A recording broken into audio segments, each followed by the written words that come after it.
Ayesha dream world প্রথম থেকেই এই আন্দোলনে ছিল আর বিজয় দিয়ে শেষ হওয়াতে অনেক খুশি লাগছিল ওই দিন। 3 সপ্তাহ ঘুম থেকে উঠে উঠে কান্না করছি আর অবশেষে একদিন ঘুম থেকে উঠে হাসতে পারলাম। এই খুশিটি সবার সাথে ভাগাভাগি করতে চলে গেলাম খুশির মিছিলে। হ্যালো এভরিওয়ান, আসসালামু আলাইকুম। কেমন আছেন আপনারা? আর কেমন অনুভূতি হচ্ছে অবশ্যই কমেন্ট করে জানাবেন। এটা হচ্ছে আমেরিকা মিশিগান হ্যামট্রামিক সিটিতে। এখানে শত শত মানুষ না, কিন্তু যাকে যাকে মানুষ পাখির মতো চলে আসছে সবাই খুশির মিছিলে। ওই দিন সকালে Michigan community Bangladeshi help page থেকে অ্যানাউন্স করা হয় বিকেল 6টার দিকে থাকার জন্য। এত অল্প সময়ের ভিতরে যে এত এত মানুষ ছুটে আসবে চলে আসবে কেউই বুঝতে পারেনি। আসলে দেখেন মানুষ কতটা বিরক্ত। ওই দিন আমেরিকার কিন্তু ছুটির দিন ছিল না, ওয়ার্কিং ডে ছিল। প্রায় শত শত মানুষ কাজে না গিয়ে বিজয় উল্লাসে যোগ দিতে দূর দূরান্ত থেকে চলে আসেন। এই ছোট্ট জীবনের 33টা বছর চলে গেছে। আমি বাঙালি, কিন্তু বাংলাদেশের কোনো দলকেই সাপোর্ট করতে পারিনি। সেই ছোটবেলা থেকেই দেখে আসতেছি প্রধান দুইটা দলই দান্দাবাজ। এক দল আরেক দলের পিছন দিয়ে বাঁশ ঢুকানোতেই ব্যস্ত।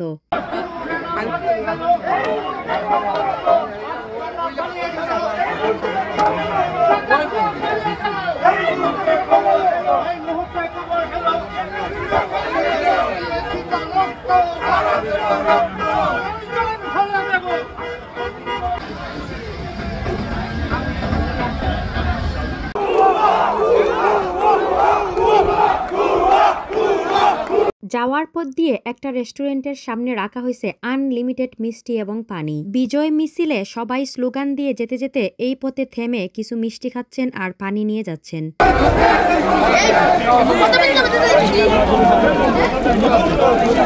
Free water.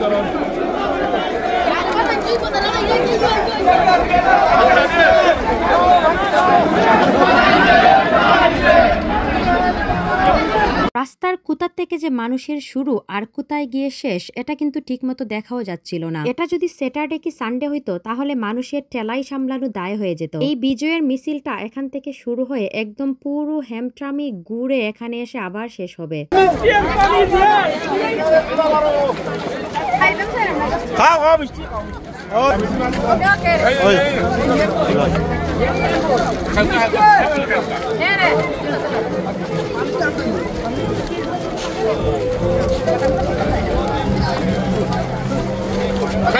যদিও আমি মিষ্টি খাই না, তারপর সবার সাথে একটু শরিক হইলাম।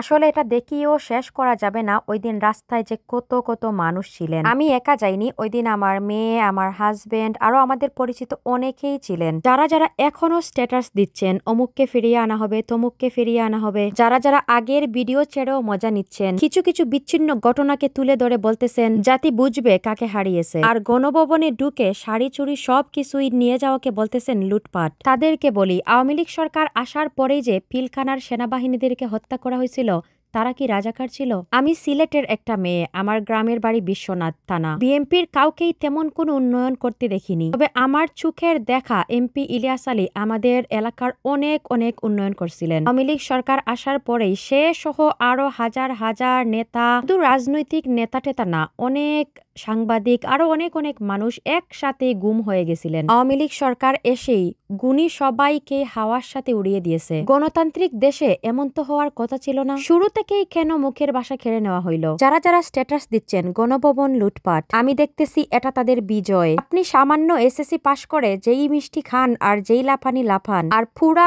দেশটাকে বিজয় করে, এই উল্লাস তো কিছুই না। একবার চিন্তা করে দেখেছেন কি ওই দিন যদি গণভবনে সাবেক প্রধানমন্ত্রী থাকতেন তাহলে তার অবস্থা অবস্থাটা কি হইতো। যেমন করে তার ফ্রিজের মাছ মাংস মানুষরা নিয়ে গেছে, ওই দিন তার শরীরের প্রত্যেকটা অঙ্গ প্রত্যঙ্গ নিয়ে মানুষ এইভাবেই টানা হচড়া করতো, তখন আপনাদের কেমন লাগতো। যেমন করে তার বাবা খুন হয়েছিলেন, কেউ কিচ্ছু করতে পারে নাই, কেউ কিচ্ছু বলেও নাই। সেম ঘটনাটা ওই দিনও ঘটতে পারতো, কারো কিছুই করার ছিল না। শেখ মুজিবুর রহমানের হত্যার বিচার মাত্র কয়েকজন মানুষকে সাজার ভিতর দিয়েই ওনার মেয়ে সম্পূর্ণ করছেন, কিন্তু ওনার হত্যার বিচার কিভাবে হইতো, কত হাজার হাজার মানুষকে গণকবর দিতে হইতো। সেই কথাটা একবার ভাইবেন আর লজ্জা পাইয়েন যে এটা কিন্তু লুটপাট ছিল না, এটা ছিল বিজয়, আনন্দ। আনন্দে মানুষ আত্মহারা হয়ে কি করছে কি না করছে সে নিজেই বুঝতে পারতেছিল না। সেনাবাহিনী যে দয়া করে অনুগ্রহ করে ওনাকে পালিয়ে যেতে সাহায্য করছে, এটাই তো অনেক বেশি। যাই হোক, যান বাঁচানো ফরজ, অন্যায় না।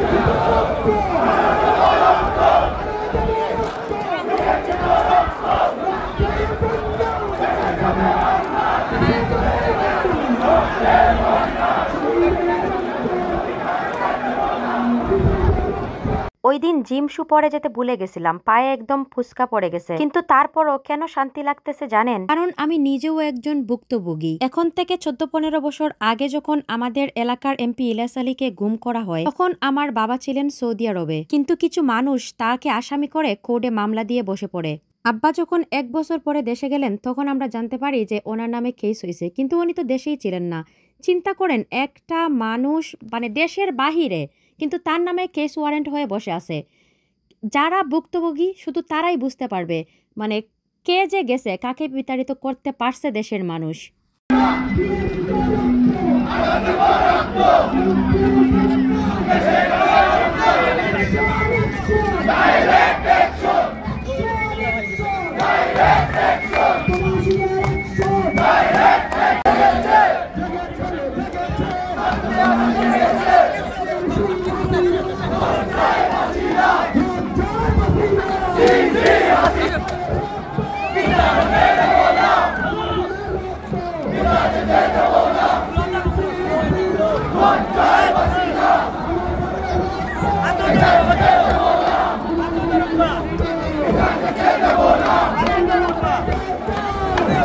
জীবনে একবারই বাংলাদেশে ভোট দেওয়ার সুযোগ পাইছিলাম, আর তখন ছিল না ভোট দেওয়ার অপশনটি, আর আমি সেই না ভোটটাই দিছিলাম। বাংলাদেশের প্রধান দুইটা দলের মধ্যেই আছে প্রতিহিংসা, কে কার নাম ভাঙিয়ে খাবে, কে কার নাম ডুবাবে। ক্ষমতা ধরে রাখার জন্য দুই দলের প্রধানই যা ইচ্ছা তাই করতে পারে। তাই আমি পার্সোনালি বলতেছি, নতুন দল আসুক, নতুন করে নতুন প্রজন্মকে নিয়ে বাংলাদেশের চিন্তা ভাবনা করুক, দেশকে এগিয়ে নিয়ে যাক। আসলেই দেশটা যেন সিঙ্গাপুর হয়ে যায়। ওই দিন রাস্তাঘাট বন্ধ করে পুলিশ অনেক সাহায্য করছে মিছিলটি সম্পূর্ণ করতে, আর সব আয়োজকদেরকে ধন্যবাদ জানাচ্ছি আপনারা এই বিজয় মিছিলটি সুন্দরভাবে পরিচালনার জন্য। আমরা পুরো মিছিলটি শেষ করে আবার সেই জায়গাতে এসে সবাই জড়ো হয়ে গেছি। দেশটা যেদিন সত্যি সত্যি সিঙ্গাপুর হয়ে যাবে, তখন কিছু টুকাই বঙ্গভবনের লোহালক্কর আনতে যে আর বদনাম কুড়াতে হবে না। শুধু মুখের কথা দিয়ে নয়, কাজ চাই, কাজ দিয়ে কে এগিয়ে নিয়ে যেতে পারবে আমার দেশটাকে, সেইটা দেখার অপেক্ষায় রইলাম। আমি যেন গর্ব করে বলতে পারি আমি বাংলাদেশি, আমার জন্ম বাংলাদেশে, I am proud of my country. ধন্যবাদ সবাইকে, আল্লাহ হাফিজ।